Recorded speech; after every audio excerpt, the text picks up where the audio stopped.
Bonjour à tous, ici Cédric, fondateur du site élevervotrevie.fr.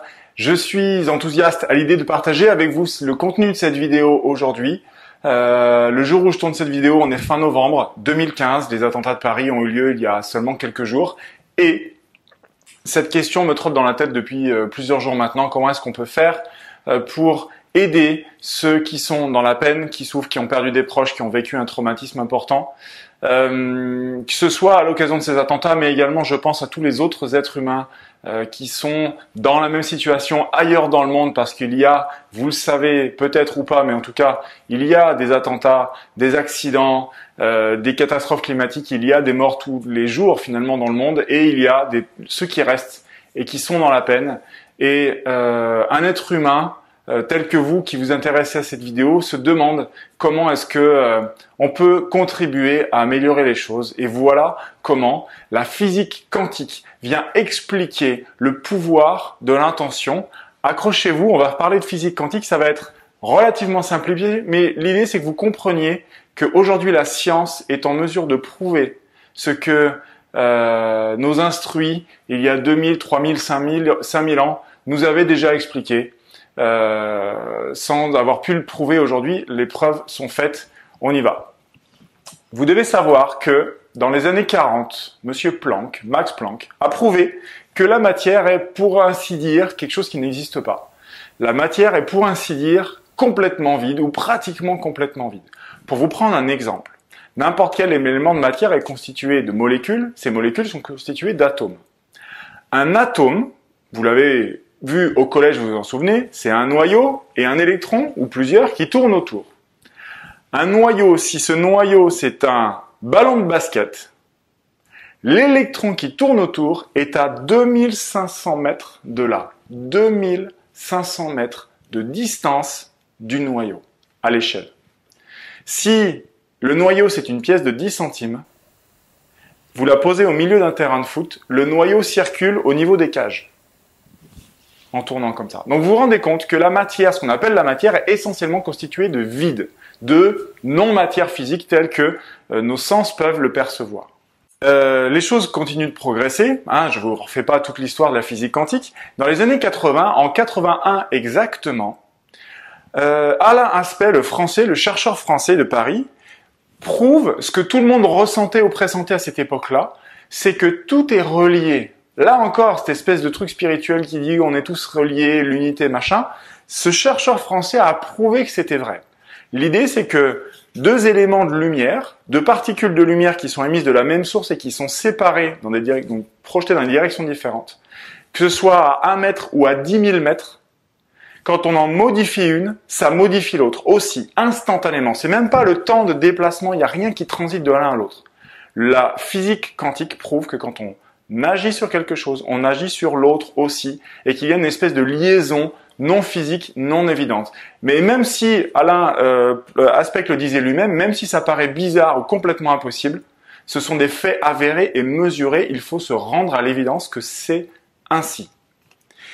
Pourquoi je vous parle de ces deux éléments qui a priori n'ont rien à voir ensemble? Eh bien, c'est justement ce qu'explique Philippe Guillemant en 2015, qui est un physicien français, qui nous dit que aujourd'hui, la physique quantique prouve que la matière, c'est essentiellement du vide, mais le vide, c'est de l'énergie. Dans ce vide, donc dans l'espace entre le ballon de basket et l'électron qui est gros comme une balle de tennis qui se trouve à 2500 mètres de là, entre les deux et tout autour du noyau, il y a un bouillonnement d'énergie non physique. C'est un rayonnement lumineux. En gros, c'est de la lumière, mais qui ne se voit pas à l'œil nu, comme les ultraviolets ou les infrarouges. C'est de la lumière qu'on ne peut pas voir avec nos yeux. Eh bien, considérez que c'est un petit peu la même chose. Il y a de la lumière qui tourne là-bas dedans, et il y a un bouillonnement d'énergie assez hallucinant qui dépasse même l'énergie de la matière, donc du noyau et de l'électron. Il vient évidemment confirmer que l'intrication, le phénomène d'intrication, c'est-à-dire que la modification d'un élément va modifier l'autre sans qu'il y ait a priori de lien physique entre les deux existe, et que donc cette liaison non physique subtile dépasse un petit peu l'entendement de notre mental, notre compréhension logique et rationnelle, mais que tout ça existe bel et bien. Et il va plus loin parce qu'il parle de la conscience. Vous savez à quel point cet outil qui est la conscience, ce niveau d'information, vous savez à quel point je l'aime et combien je l'utilise parce que je considère que c'est ce qui rend les hommes et les femmes libres, enfin, libres de leurs conditionnements mentaux. Parce que justement, d'après Philippe Guillemont, la conscience, c'est deux couches d'informations différentes. La première, c'est l'intention, le libre arbitre. C'est quel choix je fais avec ma conscience. Et puis la deuxième couche d'information, c'est cette partie de ma conscience qui perçoit les choses.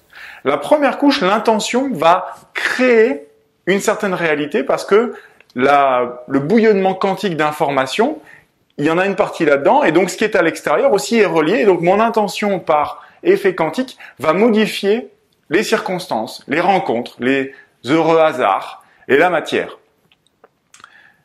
Et il se trouve que donc la deuxième partie de nous, qui est la conscience qui observe, la partie de la conscience qui observe l'instant présent, ne fait qu'observer les conséquences de la création de l'intention.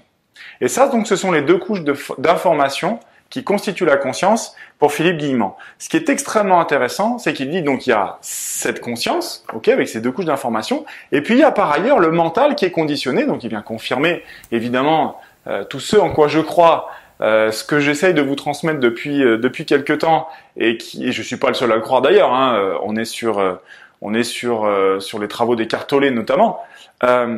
Notre intention et nos perceptions, donc cette conscience, est vraiment distincte de ce mental qui est un processus qui est ici là, qui est conditionné par nos expériences passées et par nos schémas éducatifs.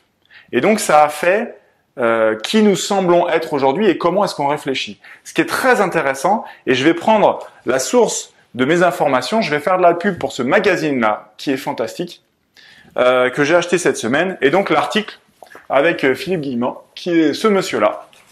Je vous lis la fin de l'article, qui parle des synchronicités du pouvoir de l'intention. Le futur dépend irrémédiablement de nos intentions. Il confirme, par mesure physique, que nos intentions, notre libre arbitre, crée la réalité autour de nous. Le rôle de la conscience est d'assurer la fabrication de notre réalité physique. Je cite, hein. Notre futur est la création d'un collectif de conscience. Donc il y a votre intention et votre capacité à créer votre environnement autour de vous. Donc votre environnement, attirer les bonnes personnes, les circonstances, la chance, etc., etc. Mais il y a aussi ce que l'on crée entre nous, puisque nous sommes tous reliés. Et ce phénomène de conscience collective ou d'inconscience collective, en fonction de comment on l'appelle, est un phénomène créateur. Vous commencez à me voir venir, je vais juste terminer là-dessus et je vais conclure. Là, je vais citer un paragraphe qui est extrêmement intéressant. Pour provoquer d'heureux hasards, pensez-y pour vous et ensuite vous pourrez l'appliquer au bénéfice des autres. Pour provoquer d'heureux hasards, il faut se relier au soi, donc la partie de nous qui crée l'intention. Donc qui est déconditionnée du mental et de c'est pas possible, c'est des conneries, ça marchera jamais. Donc ça c'est la partie de vous qui n'y croit pas. Et il y a la partie de vous qui y croit, lui il appelle le soi.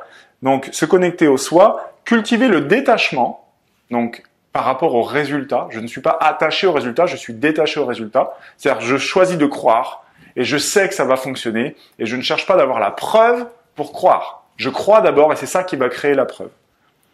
Et il faut également être prêt à accepter le changement. Évidemment, si on est en résistance et si on a peur de ce qui pourrait advenir comme conséquence de ces résultats positifs, j'avais une discussion avec une amie hier qui aurait tendance, a priori, à freiner un peu son évolution pour les conséquences que ça pourrait causer.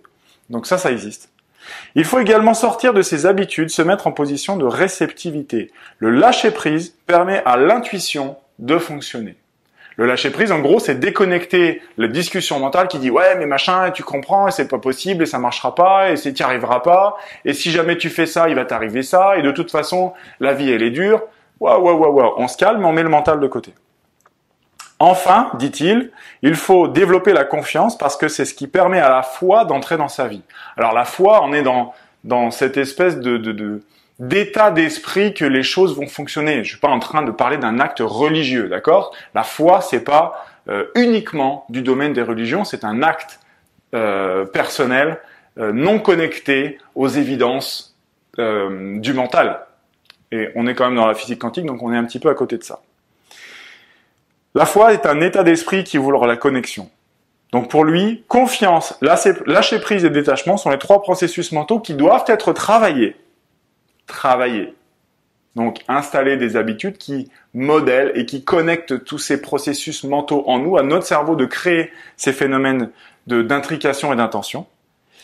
Et ouvre une connexion des états spirituels créateurs alimentant des voies non causales, c'est-à-dire que le système d'action-réaction et de cause à effet ne semble plus rien avoir là-dedans, et on se retrouve avec des fameux heureux hasards, synchronicité et tout et tout. Je suis enthousiaste parce que cet homme-là, qui a écrit un livre, tiens, j'en profite pour parler de son livre parce que je vais l'acheter, Philippe Guillemant, La physique de la conscience, aux éditions Guy Trédaniel, 2015. La physique quantique, les sciences les plus avancées aujourd'hui prouvent que ce que vous ressentez au fond de vous est juste. Ce que vous ressentez au fond de vous est une réalité qui est aujourd'hui mesurable. Et si je reviens au sujet de cette vidéo, si vous souhaitez contribuer, aider, soutenir les personnes qui souffrent aujourd'hui d'avoir perdu des proches, d'être blessés, d'avoir vécu un traumatisme parce qu'ils étaient au milieu de ces attentats. Si vous voulez transmettre quelque chose de positif et aider les personnes qui sont dans d'autres pays et qui vivent le même genre de traumatisme, que ce soit un tsunami, une catastrophe naturelle ou quelque chose créé par les hommes, eh bien vous avez simplement à émettre l'intention que la compassion, la sympathie que vous ressentez va leur être transmise et que ça va leur faire du bien. C'est tout ce que vous avez à faire. Et si on le fait à plusieurs, le phénomène de groupe, si vous avez déjà fait des stages de développement personnel, vous réalisez à quel point le collectif décuple la puissance et ça va au-delà de la somme des parties, c'est de la synergie, 1 plus 1 égale 3. Vous allez pouvoir décupler la puissance de votre compassion, de votre empathie, de l'amour que vous allez transmettre aux gens et comment vous allez influencer le monde. Si vous le faites tout seul, c'est déjà quelque chose. Si on le fait à plusieurs, ça sera autre chose. Je vous invite, à partir d'aujourd'hui, une idée qui me vient, chaque jour à 20 heures, mettez une alarme dans votre téléphone, une petite sonnerie. Chaque jour à 20 heures, quand ça sonne, émettez simplement une intention de « Je pense à tous ceux qui n'ont pas une vie aussi confortable que la mienne et je leur transmets toute mon affection, ma sympathie, ma compassion et mon empathie. » Ça prend 1 seconde et demie. Parce que vous n'avez même pas besoin de faire cette phrase dans votre tête, c'est simplement votre intention de dire « Oui, ma vie elle est ok, oui, j'ai de la chance et j'en envoie un morceau aux autres. » Si vous faites ça à 20 heures, mais que nos amis du Québec, parce que ici je suis en France, que nos amis du Québec font la même chose, eh ben on a déjà 2 fois dans la journée, parce qu'on a 2 fuseaux horaires où il sera à 20 heures. Si on commence à diffuser et à dupliquer ce système dans le monde entier et dans d'autres langues, imaginez que toutes les heures il est 20 heures et que toutes les heures il y a des dizaines, des centaines, des milliers de personnes peut-être qui émettent cette intention en même temps, 24 fois par jour. Est-ce que la physique quantique vient pas de nous prouver qu'on peut faire quelque chose pour améliorer le monde, pour faire que l'humanité s'élève, s'éveille, s'apaise, quand bien même on n'opposerait pas d'action de militants ou de manifestants ou quand on n'irait pas faire la guerre pour punir ceux qui nous ont blessés. Est-ce que vous comprenez cette nouvelle réalité qui s'ouvre à nous? Je suis à nouveau très heureux d'avoir pu vous transmettre ce message. J'espère que vous m'avez compris.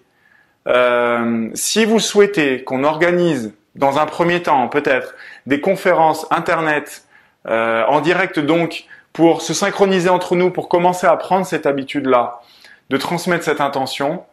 Je suis en train de penser aux bouddhistes en fait qui font ça depuis des milliers d'années, qu'on aurait demandé à personne qui font ça dans leur coin et qui sont probablement, s'il y a des pratiquants du bouddhisme parmi vous qui sont en train de se dire ah oui mais ça les gars on le savait. Merci les amis. Les partis, ceux d'entre nous qui avaient besoin de cette preuve de la science moderne aujourd'hui, de cette preuve rationnelle, eh bien voilà qui est fait, le message est transmis. Je suis heureux, voilà, et enthousiaste parce que les choses changent, sont en train de changer et il tient à vous et à moi de contribuer et uniquement avec ce machin-là qui est notre cœur et l'énergie qu'il contient et toute cette bienveillance que l'on peut générer et vibrer à l'extérieur de soi, ça marche Je vous dis à très bientôt. Merci d'avoir suivi cette vidéo jusqu'au bout qui fait plus de 10 minutes. Et si vous le souhaitez contribuer, vous pouvez partager cette vidéo pour contaminer les gens autour de vous. Je vous embrasse fort. Je vous aime. Au revoir.